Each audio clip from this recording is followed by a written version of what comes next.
Nancy, and for today's video, I'm gonna be teaching you how to make Sautéed Tahong. Let's go! Sautéed Tahong or Sautéed Mussels with Sprite is yet another product of Filipino clever cooking.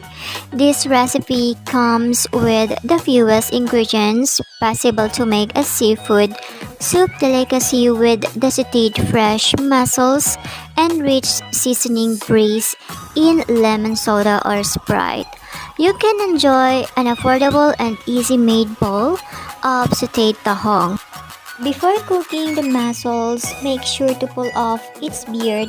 To start off, you need to wash and rinse the mussels properly or even brush if necessary. Here's our ingredients: garlic, onion, ginger, bell pepper, and it's optional, mussels, dahon ng sili or chili pepper leaves, Sprite 1 cup, salt and pepper to taste. Next is heat the pan over low-medium heat. Saute the garlic,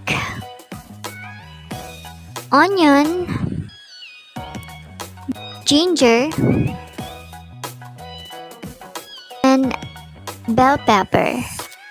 And again, it's optional.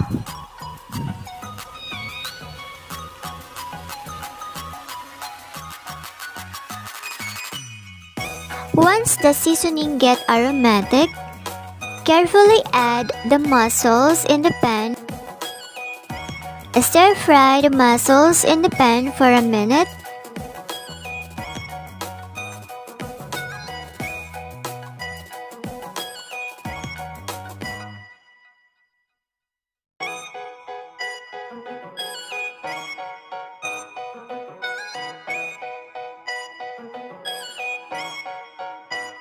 After that, cover the pan completely with its lid.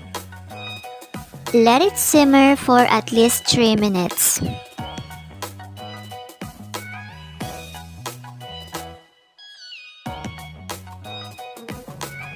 Next, take off the lid, then pour down the soda or Sprite.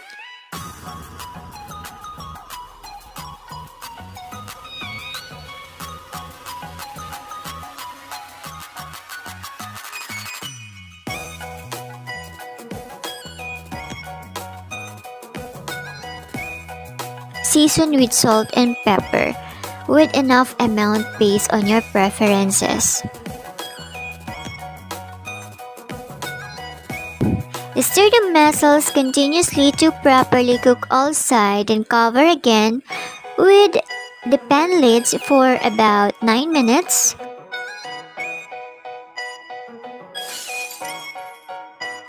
Then after 9 minutes, ilagay na natin yung dahon ng sili or chili pepper leaves. And lutuin natin yun for 1 minute. Then after that, hanguin na natin. Voila! Ito na ang ating finished product. Enjoy!